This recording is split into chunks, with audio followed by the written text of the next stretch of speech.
Everyone, welcome. Good morning and welcome to our panel. As you can see, we have assembled a great group of industry experts and veterans to help us have a very good discussion on the topic that we have. As you, hopefully most of you were this morning at Kurt's keynote talk, and as he indicated, emerging technologies from edge and cloud computing to connectivity to machine learning and smart transducers are creating a digital transformation of our society and bringing a many set of new benefits and capabilities that did not exist in the past. And they are causing disruptions in many industries, from automotive, as you heard, to industrial, to infrastructure, to smart home, to health, and to consumer. And these industries that are being disrupted, they are creating many new capabilities and benefits from them. And most of these are being caused by the continuous advances in these 4 key technologies that were touched on this morning in NXP's keynote talk. First is that the smart transducers basically are becoming very low cost, low power, and intelligent and very low form factor, and therefore allowing any physical parameter that can be measured or manipulated to basically sense the environment, convert it to electrical signals, eventually to digital data, and use that digital data. And this could be done for sensing or for actuation. On the other side, there has been rapid advances in basically power-efficient local processing. And NXP obviously has a very broad portfolio of products in that area. This power-efficient local processing that happens in end nodes and gateways are providing many benefits. For example, the applications that require low latency on real-time responses can be done locally. The amount of pressure that you put on the network in terms of the data bandwidth could be reduced. You don't need to send all the data to the cloud, and therefore the amount of storage that needs to be done in the cloud is reduced. And also, by these power-efficient processors becoming very smart, you can do certain amount of machine learning, particularly inferencing locally, and even maybe some of the training phase can be done in the local devices. Finally, the connectivity piece, which is becoming easy, flexible, and basically proliferating everywhere, particularly the wireless connectivity, is allowing the connection to be made and that digital transformation to basically take place. But against this backdrop of all the progresses that you are seeing on the enabling technologies, one key factor, which is the topic of our conversation this morning, becomes paramount, and that is trust. That if the users and the consumers are going to benefit from all these advantages that we described, they have to have trust in the devices, the systems, and the services that different ecosystem players are providing. And by trust, I mean a few factors. I mean basically authenticity, that you are aware of who or what you are talking to and you are legitimate. Integrity means that basically the data and the code that these services and machines are executing or having are not tampered with, and they are making the right decisions, and the decisions have not been manipulated. And also confidentiality. Many applications, the user does not want their sensitive information to be leaked or exposed. So these are the elements of the trust that you have to have in this digital world that we are entering. And this has led to actually, some of you may be aware, to a charter of trust that many of the panelists that we have here are actually members of this charter of trust. And NXP is actually one of the founding members of the Charter of Trust. And I'd like to get our conversation going by basically going over the elements that are describing how security changing from essentially a choice to a requirement for many elements that go into building this overall ecosystem. So I'd like to first make the introduction of our panelists and then pose the first question that I have for them. To my left is Mr. Kurt John, who is the Chief Cybersecurity Officer of Siemens USA, where he's responsible for the cybersecurity strategy, governance, and implementation for the company's largest market, which is about $23 billion in annual revenue. So, Kurt, my question to you, first of all, welcome. Thank you. And my first question to you is that how have the safety and security requirements for designing these smart technologies have changed over the past few years, maybe over the past 3-5 years? How have you seen that the dependence on the security and the requirements for that have changed as you have observed it? Okay, thanks. First, let me say this. Spring and I are having a disagreement about the appropriate amount of pollen that should be released, and Spring is winning. So if you hear me coughing, I'm not contagious. Yeah. So if I look back between the last 3 to 5 years, I would say what's changed the most and what's driving a lot of the conversation about cybersecurity is the complexity of the impact of a threat, right? Or someone taking advantage of a particular vulnerability. And what I mean by that, and perhaps I can use 2 examples, and these examples by no means is a comment on public policy or anything else, it's just an illustration. In the first case, if you look at a city like Baltimore, which a year ago had compromise of their emergency response system, that is a lot different. The impact of that was a lot different from the typical cybersecurity impact from many years ago. What we heard many years ago was maybe 100,000, 200,000, how many ever personal identifiable information records have been compromised. It was very intangible, right? You couldn't really put your finger on it. It was just, oh my goodness, it's bad, but we need to solve it. If you look at last year, for roughly, I think it was 18 hours, emergency response services were unavailable and had to switch to manual mode. So you can imagine you're at home and a medical emergency happens or some type of security emergency, you need to get in contact with the police or emergency response services in general, and you can't do that, right? So that's a whole different type of impact versus a few years ago. And so one of the things that I think the chart of trust, we talk about it gives us is it transforms the baseline or the conversation with cybersecurity.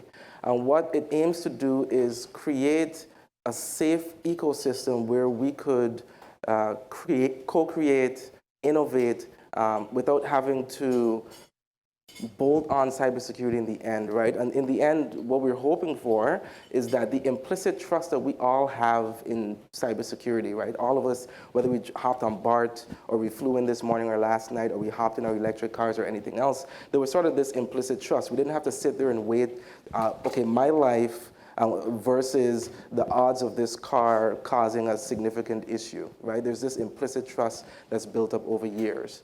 And so what the Chart of Trust aims to do is not only continue that implicit trust and make it more explicit, but also to create an environment where we could innovate safely. Fantastic. Thank you so much. Next to my left is Mr. Eric Taylor, who is the Chief Technology Officer for the North America Atos cybersecurity offerings. Prior to joining Atos, Eric spent over a decade in the defense space protecting critical assets from cyber attacks. So Eric, maybe you can follow up on what Kurt was describing and how is your company actually looking at security requirements and how they have basically transformed over the past few years as well. Sure, absolutely. So again, as we Kurt alluded to, it's building in that trust, and it starts from the beginning, from the design phase of building in that trust. And one of the core foundations of that is being able to know that it starts in the beginning phases through the integrity of the device chip, building in the end-to-end security into being able to get over-the-air updates, being able to make sure that we don't have the continual problems we have in the software infrastructure. Perfect example is the NotPetya ransomware, which got delivered by a software supply chain attack, right? So we don't need that same problem happening in car manufacturing, right? We don't need to have supply chain attacks happening during our embedded car systems for autonomous driving. So recognizing that changed, and you see a lot of manufacturers, even industry is talking about that. Trust needs to be built in from the beginning. It needs to be built in from the implementation stage to the chip stage, all the way to the life cycle of the product from end to end. Perfect. Thank you very much. So basically, get it started as part of a design consideration right up front. Very good, very good. So to my right is Mr. John Tesoro, who is the president and CEO of Tesoro America, which is a leading global service provider for testing, inspection, and certification that adds tangible value to customers and partners by enabling market access and managing risk. So John, maybe we want to hear your take on the same subject. Yeah, absolutely.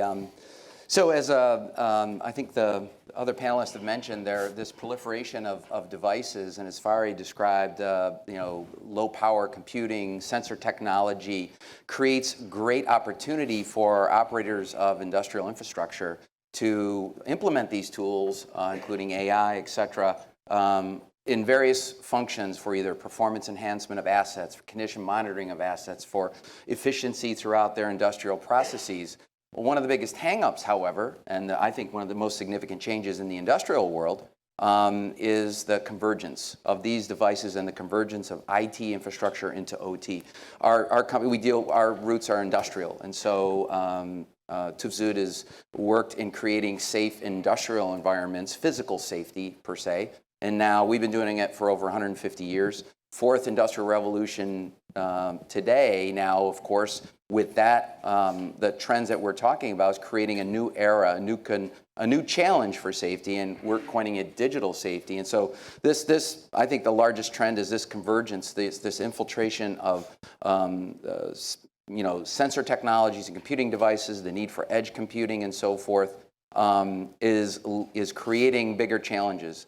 And the good news is there's awareness now that what I thought was a closed SCADA network on an industrial manufacturing floor or in the power infrastructure of a power plant, there's recognition that it is not a closed environment, it is not a safe environment. And so the recognition of that is leading operators of that infrastructure to seek solutions around frameworks. And so I think the part of the solution is now the development of those frameworks that can help solve some of these problems. So convergence leading to now greater awareness of a need for new solutions. We're not in a closed environment anymore. Perfect. Very good, very good. It would be great to hear now from another leader who actually are relying on these technologies that we are developing for the business that he's in. We have Mr. Scott Goodhart, who is the Vice President and CISO of AES Corporation, which is a global energy company, and they operate in 15 countries.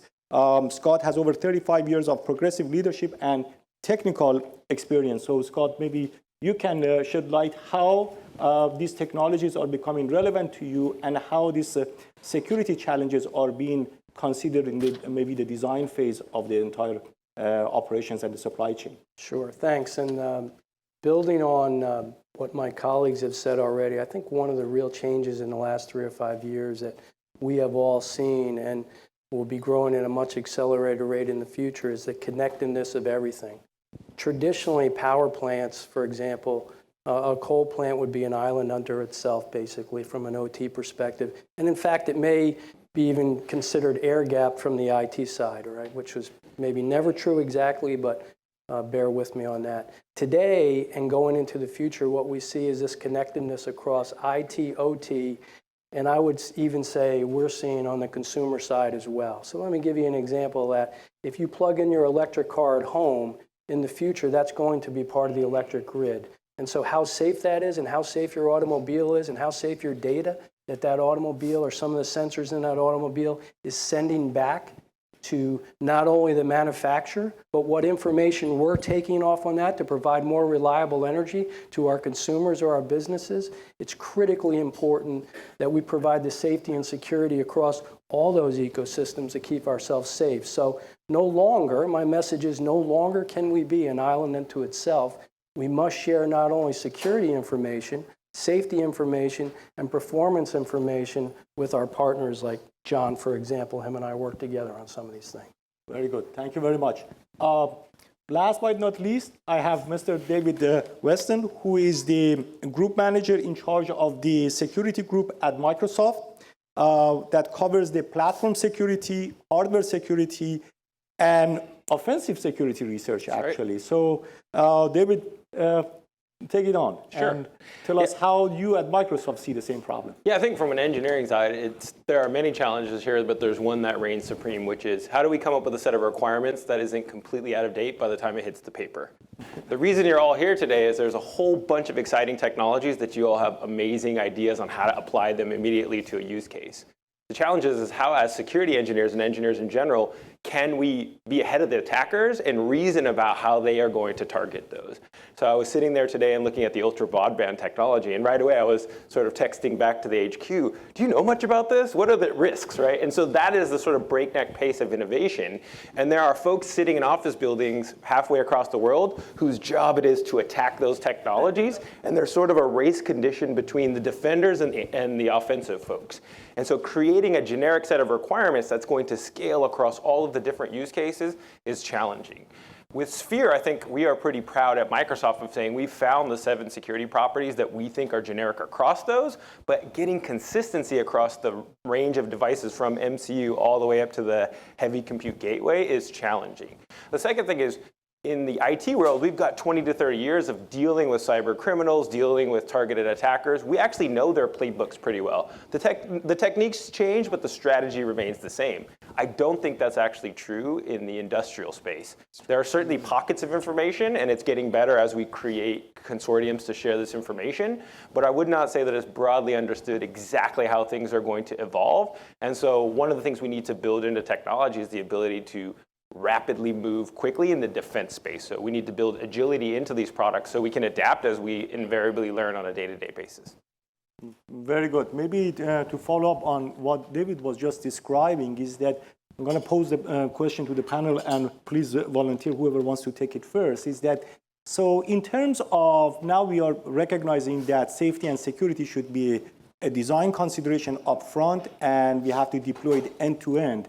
What are you seeing in terms of the challenges and opportunities, mainly challenges and maybe impediments, that we are facing in terms of developing or implementing these sort of security capabilities? In each of your companies, what are the barriers that exist in terms of what we think are the security principles, but translating them into actually deployable solutions for our environment? Who likes to maybe take that on? I'll throw one out, and then there are a number of them in my mind. But I think, and David alluded to it somewhat, a framework around which to design. There is no standard that you can apply in end-to-end designs today that you can point to as a test, inspection, and certification services provider. You know, we seek as much as possible to provide a level of trust around, in particular, you anchor yourself around a standard, whether it be 62443, et cetera, in a particular domain. But what we're talking about in the industrial world, per se, is there is no complete standard that you can point to today. So the biggest challenge is finding a framework that covers as much of the map that your attackers are going to want to attack, and have that bear rug be as big as possible to protect your critical infrastructure. Yeah, so along with that, what I see in the industrial side, on the power plant side, is usually what's mentioned is cost. So you can have option A that has a control system that has no cybersecurity around or security features, or option B is one that costs incrementally a small amount more, incrementally in the big scheme of a power plant, and usually left to themselves, the operators will choose, up to this point anyway, one that doesn't have security because they don't understand the risk and they don't understand that incremental cost, albeit small, would give them a much greater risk reduction across the board. I think that gets back to my earlier comment that they're not islands anymore and they can't act alone. So I have that conversation with them all the time to make sure that they understand that the risk reduction is pretty significant for a cost. As John and I were talking this morning, you cannot buy an automobile today, for example, without seat belts or doors. Keep in mind, in our history, those automobiles didn't have either one of those. And yet I think most of us would think doors are a probably pretty rudimentary safety device right now. And actually the cost of doors has gone down over time, right, as well. So I think if we all get on board, and that's why we believe in the Charter of Trust so much, that can be a sales differentiator for the right company to say, we lead with safety and we lead with security. And it matters to us and it should matter to everyone else. Excellent. Scott, maybe I just take this up as maybe one comment related to this. And this is a huge challenge facing CISOs at companies is that every day you hear different type of security attacks and hacks that exist, and trying to determine basically the level of that risk and educating your customer that what the threat profile is and therefore the amount of security countermeasure that you should deploy and the cost of that, I think is a big sort of a requirement for all of us that we are providing that service to the customers. Perhaps I can add a couple of points. I identify with Scott when he said, or I think it was John that said there are a number of challenges. First and foremost, to touch on the cost point, I think the difference, right, between, and IT was there at one point, the difference between IT and OT, if there's a server that's pretty old and you need to replace it, you go, buy a new server and then you put it in and it scales pretty quickly. It might be expensive, but you just replace one server with another. If you look at the OT world, it's a little bit inflexible at the moment, right? Because of how these very, let's call it simple or highly specialized systems interact with each other, it's not that easy to take out one component and then just plug in another, right? It upsets your whole ecosystem. Add to that where, for example, there might be a factory, if for every hour it's down, it costs you about $2 million. Right, so then the question is, how long can we take that system down, or the list of systems down, in order to replace it with an ecosystem of systems that are properly secure? Another challenge really is the attack surface. You can imagine, I was telling someone last night, so Siemens, one of the oldest turbines we know we have is actually in Saudi Arabia, and you have to start it by hand. Yeah, a crank. And that's the most secure system we have, yeah, by far. You are not recommending that across the board. No, I don't recommend you buy it, but for right now, it's the most secure system we have. That was a joke, but what I mean is we went out there and we retrofitted it, and it has some level of connectivity, yeah? And my whole point there is, when we look at the spectrum of products and services that we have out there, it goes from the hand-cranked turbine all the way up to our latest and greatest Step 7 1500 PLC, which has built-in cybersecurity modules, right? Built-in firewall and everything, reporting, logging, all that good stuff. And so the challenge is, and this is one of the principles of the Charter of Trust, it comes back to education. And yes, it might be expensive. Yes, it might take time or take away from your revenue. But what you're trying to do is future-proof yourself and your business from invariably what's going to happen in the near future, right? Which is, again, going back to the proliferation of connected devices, the huge expansion of attack surfaces for the bad guys. And the best way to do that, one is we have to educate ourselves, our customers, businesses, consumers on the importance of cybersecurity, but then also we need to allow for that sort of transitory period where we're trying to move from where we are or were to where we should be. Very good. I'd like to pull on that education thread for a couple of seconds, because I think that's another highly challenge that's overlooked a lot, is the security professionals that are looking into making sure that this technology that we're building together, OT, IoT, IIoT, is secure, right? So if we build it connected from platform to cloud, and an application administrator does not know what they're doing when they're implementing the components in the cloud, that can break down the whole security from end to end. Correct. So education is a big part of it, and security professionals, and knowing all the attack vectors, those attack surfaces, and being ahead of the game, right? So that we have our adversaries that are taking these things and looking at it, and how do I break this? How do I get into this? How do I destroy this infrastructure for both financial gain and for physical gain, right? So that's another big challenge that we have, is making sure that when we implement something from a security phase around the framework, that we're educated about it, we know what those properties mean and how we actually implement that, and that they're implemented right so that we can check against those frameworks. And everybody from end to end has a good understanding by getting the right education and understanding the principles behind security. Not just, this is the next whiz-bang thing, but is it done right? Is it secure? And perhaps let me just make one more point on the framework, and that's and I'll be saying this a lot during this talk, is that's one of the things I love about the Charter of Trust. I personally see the Charter of Trust as sort of a crowdsourced framework, de facto framework, right? We have some wonderful companies who signed on, Siemens and the rest of us, whether it's Atos and Tufsud and so on.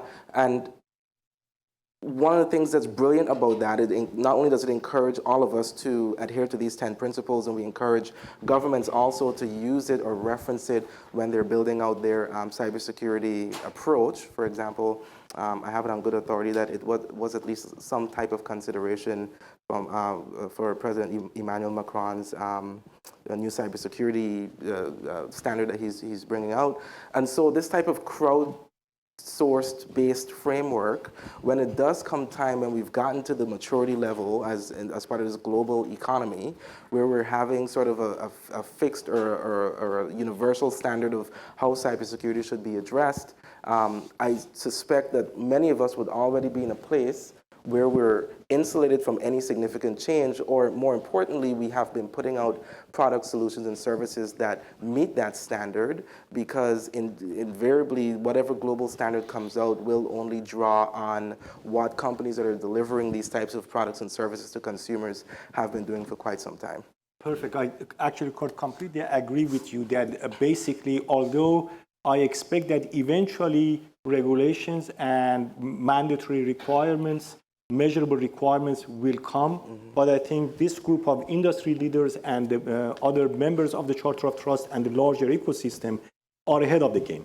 They are not waiting for that regulation to come in place. We are actually creating de facto standards, and we are not even waiting for even the users or the consumer to demand it. We are starting to roll it out, creating something that's a common platform. We agree on it, and as the regulations come, as you said, we are ahead of the game. Actually, the regulation most likely is going to reflect what we have collectively decided to deploy.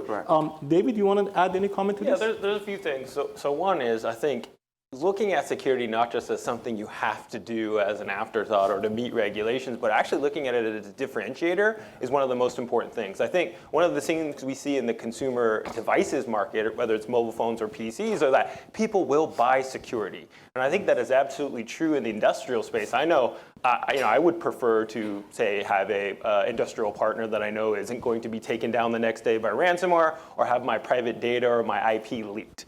And so moving beyond just this is something I have to do, this is something I can, if I do well, will actually propel my business is very, very important. Now, the second part of that is how do you get signal from the noise? I have worked in security at the advanced levels for 20 years. And the reality is I still get confused because there are so many mixed messages. And so the challenge is taking from this big mass of things that are risks to what are the 5 to 6 things I actually have to do. And one of the ways I practice this is, as was mentioned, I own most of the OS security components, but I keep an offensive security team within that engineering group. And basically what they do is keep me honest. So when I produce a new product and I want to sell it to all of you, and Microsoft produces something like the Sphere, we have to know it delivers at the end of the day. And we have the same issues, which is there are so many requirements here. How do we dive down to something that's measurable so we can get this out the door? And so having this offensive security capability, which are basically folks who are professional hackers that are pounding on your stuff and allowing you to find gaps and issues before you put things out, is an incredibly valuable tool. And not only is that a valuable tool for Microsoft, but that can be a valuable tool for each one of you who are looking to apply these use cases.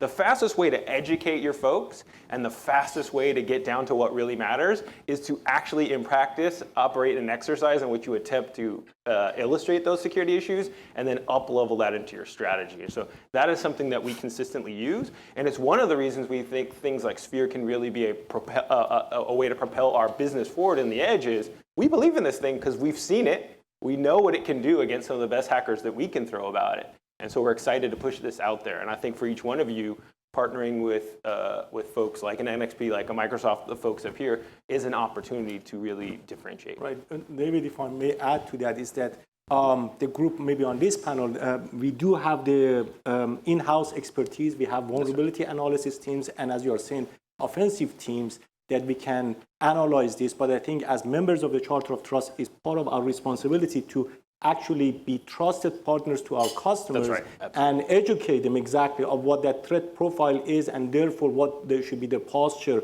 and the countermeasures that is suitable for their end applications. Maybe another question that I can pose for the panel is that if you can, whichever one of you likes to take this on, is that maybe recently, practically, what your company has done in this area in terms of addressing the challenges we discussed, and what do you see coming up the pipeline over the next, I don't know, year, 2 years, that will address the security and deployment of that in your respective companies? Easy answer, Chart of Trust. Next. No, but yeah, the Chart of Trust, but more importantly, so Siemens, I don't know if many of you are familiar, we just went through our Vision 2020 Plus transformation, and that's where we try to make sure that we are closer to our customers in the various regions, countries. In addition, we actually also went through a transformation for a cybersecurity organization. And what that means is traditionally, we sort of looked at IT security, product security as separate things. And at the time, it was the right way to look at it. But of course, now as your infrastructure is used as part of delivering services to your customers, that line is blurred. And so one of the first things we've done is to remove that line. And so that's why, for example, and it's simple but important for us, we now use the term cybersecurity versus product security or IT security. So that's one thing, a holistic view of IT, OT, and products and solutions. The second thing that we're doing is that we are building out offerings for our customers, which would help them achieve just that goal, which is to try to make real what the cyber threats that they have mean for their business. So for example, we have something called the CISO tool, which is a Siemens box. You put it within your network, and it's able to perform automated vulnerability scans and then provide some input on just how risky, some tangible risks to the vulnerabilities that might be in your infrastructure. And that's one example of several of the offerings that we're doing in order to try to, one, educate, two, make cybersecurity real, and it's not just some intangible thing. And then three also is to help make that transition from what I mentioned before, which is where we are or were, to where we should be. Fantastic, thank you. Who likes to maybe take this on next in terms of what is cooking in your organization in trying to address the security deployment challenges? So I'll get it. So I'm from a company called Atos.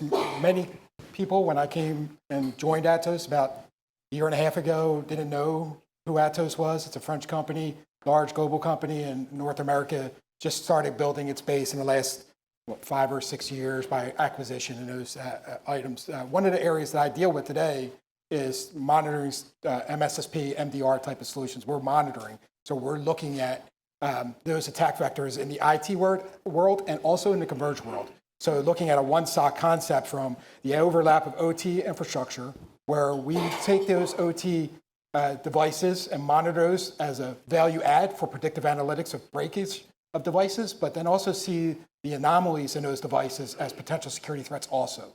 So we're looking at it from both a value proposition for monitoring OT devices and also looking at it from an anomaly perspective and then feeding that into a security operations center that's looking both the IT and OT world to see if there's any overlap in that attack vector. So that's kind of what we've been doing for the last year and a half, is building that infrastructure out, doing it, have customer use cases and references, and operationalizing that and saying, how do we look at that converged infrastructure and monitoring that for customers. When it's coming down the line, is what I'm excited about is bringing that data analytics to the edge. NXP has a product solution offering. Atos has one that's very similar. It's called the Boolean Edge Platform, which is gives you the ability to do GPUs on the box itself, to do AI inference and stream analytics at that edge, which then can not only be used for big data analytics, for predictive maintenance, or from telemetry data, but also from a security side, right? So anomaly detection. Anomaly detection, yeah, exactly, absolutely. So that's what I'm excited about. Very good. John? Yeah, Tufsud is a company that really has its roots in the physical world. So we've been around for over 150 years, founded in Germany. And when standards were first being created for pressure vessels that were used to generate steam, generate power, or to produce beer. So As I mentioned, our roots are in the physical world. And so what we're doing within our organization, and we operate testing labs throughout the world. In the Americas, we have 19 labs in North and South America, and we have experts in various domains. And it's really, I say, 3 domains coming together. The first being the physical world and the principles of physical safety. Visibility on the risks, defense against the risks, those 5 kind of principles, bringing those principles and bridging that into the new converged world that we're talking about. The second area is that of functional safety. So we have experts that perform functional safety at both the component level, system level, and ecosystem level. And cybersecurity is really another extension of that functional safety that we would perform on a robot, a cobot, or an autonomous subsystem for autonomous vehicles, and we have a group that focuses on that area as well, and other areas. And then the third is the specific requirements of an end market. So if it be an industrial site where there is an industrial control system, and there are specific requirements, whether it be in a power plant or in a autonomous vehicle ecosystem, et cetera. Bringing the principles of physical safety, functional safety with an extension of cybersecurity, and in so doing, create a framework for assessing digital safety within that. And that's really, so we're taking this group of subject matter experts and market, physical safety and functional safety, and bringing those experts together to create that framework. So that's really where our work has been. It's kind of end market by end market. We've got quite a bit of advancement in the autonomous vehicle space and the industrial energy space. We've recently announced a partnership with Siemens around creating an assessment roadmap for industrial operations. And then we have labs where we will perform product level safety and extend that into the cybersecurity area as well. In fact, one of the things we'll do is provide a quote certification along a standard. So we provided a secure digital substation for one of Siemens Security's products. So we'll provide that, and in so doing, provide a level of trust to the Siemens customers for that product to purchase it.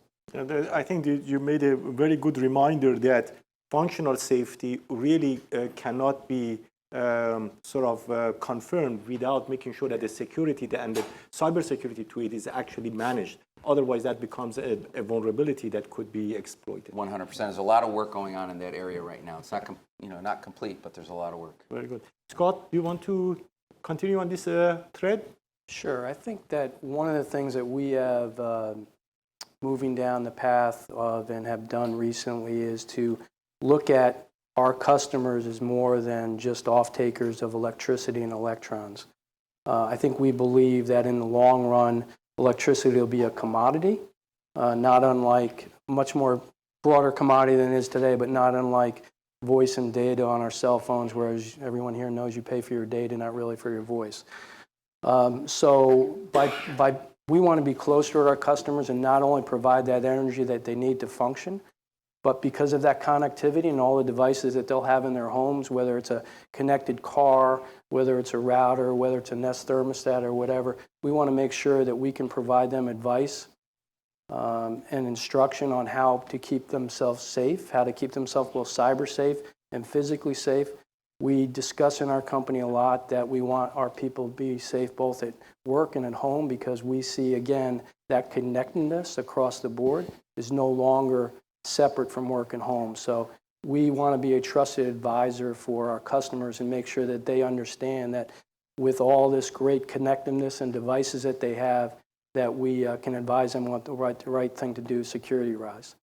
For the future, one of the quick comments that I'll make is I see some of the benefits of a digital twin and the possibility of using digital twins to actually enable and increase our cybersecurity testing on the industrial side, because probably most people in this room understand that you can't do a penetration test today or without great risk on a power plant without taking it down or an older OT system.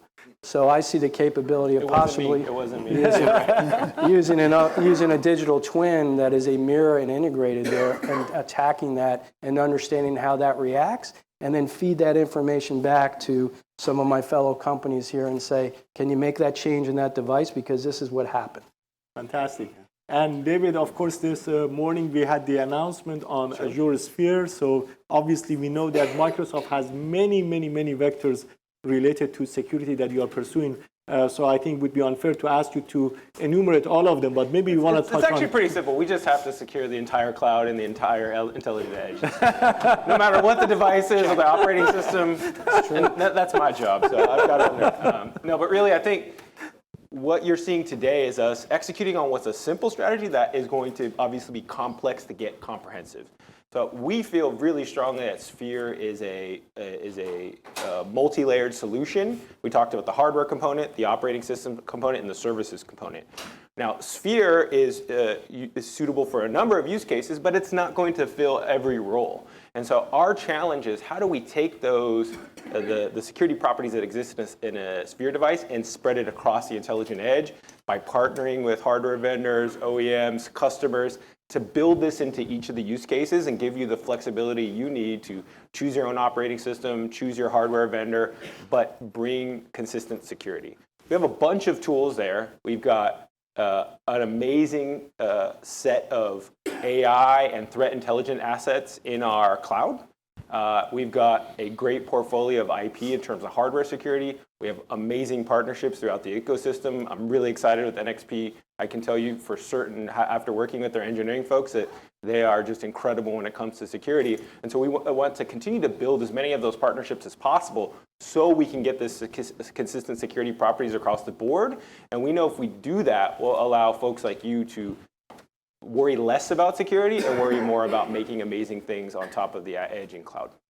And that's really, in a nutshell, the mission. Thank you very much. I want to thank a fantastic panel that brought a lot of industry experience and knowledge to this discussion. I think my only takeaway is that I'm hoping that in the next few years when we get together again, security would not be considered an afterthought, but actually a primary consideration in the overall design of this digital transformation that we are going through. Thank you again for participating and great insights for the audience. Thank you.